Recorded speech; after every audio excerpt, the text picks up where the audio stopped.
the way you bring up an issue predicts the way that conflict or that conversation will end.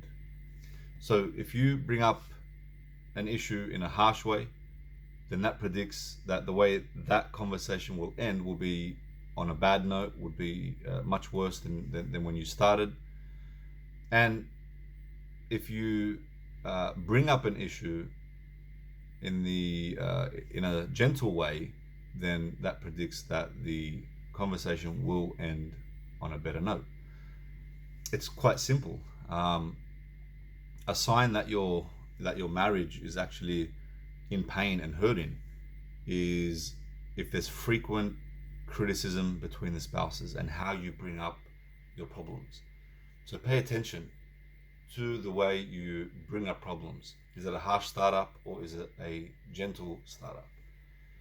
If you bring up issues in a harsh way, for example, we'll use this as an example for this video. Let's just say the example of putting your plate in the sink, right? If you bring up that issue by saying, you're so dirty, you're such a dirty pig, you never put your plate in the sink, you never help out around the house, you're always messy. If you're using these words always and never and you attacking the person, you're pretty much attacking them personally. You're attacking their personality. You're saying you are dirty, you are a grub. This is the message that comes across.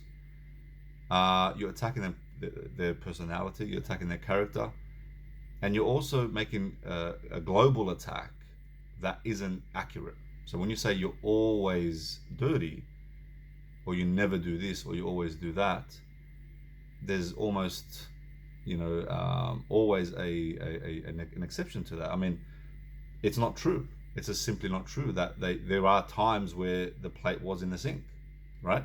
So when a person is being attacked and they hear this, they feel that they need to become defensive. And defensiveness is also another toxic trait in conflict, right? It doesn't de-escalate, it only escalates the problem.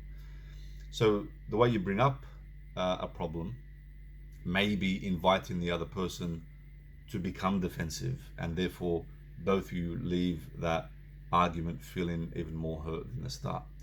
So if there's a plate in the plate's not in the sink, just for example, instead of saying you're always making a mess and you never help out around the house, you're so dirty and so forth. Instead of saying that, okay, the simple, gentle startup is to mention how you feel, why you feel that way, what do you need, and give appreciations, okay, and make a positive request. So just back to the issue of the plate. So instead of saying what the example I gave you, say something along the lines of, I've been very tired today. I feel very stressed and overwhelmed. I've had a big day with the family and the kids. That's how you feel, right? I feel tired. Why? Because of the family and the kids. That's already 2 steps done. The third step is what you need. I would really appreciate it, and I need you to tidy up after yourself. Can you please put your bowl in the sink, right? And if it's a future-orientated question, you can say, like, let's go back now with another example. You would say, let's just say the example is that you're not spending enough time, right? So if your partner is coming home late, for example, from work, instead of saying you're always late, you're never on time, you never spend time with me, you're always at work, you prioritize your friends, and so on and so forth. Again, you're attacking the person's personality and you're not addressing the problem. The problem is that you want quality time with him or her, right? So instead of addressing the problem, you're attacking the person. So you would say, following this method,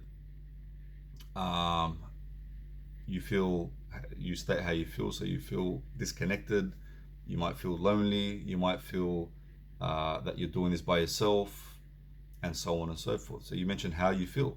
Why do you feel that way? Then you say, when you come home late. See how it's specific. It's not you're always late and you never care about me, and so on and so forth, right? Step 3, what do you need? I need time with you. I need us to spend more quality time.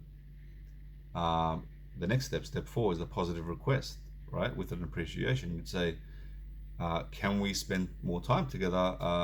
Let's say each Thursday and Friday night. Can you make sure you're home at, let's say, 6 p.m. from work? It's negotiable. The person might say, well, I'd love to do that with you, but not 6 p.m. How about 6:30? Because, I don't finish, there's traffic Friday afternoons or something like that. And then you say, yeah, I'd really appreciate that. So you're expressing your need.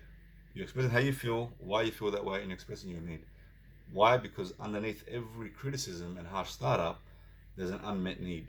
So when you're saying you're an idiot, you're a fat slob, you're a grub, what's the need there is that you need help with the house, you see?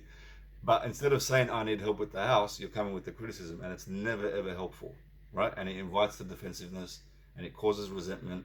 And over time, over the period of time, your marriage will be suffering, your marriage will be hurting, because nobody likes to be criticized.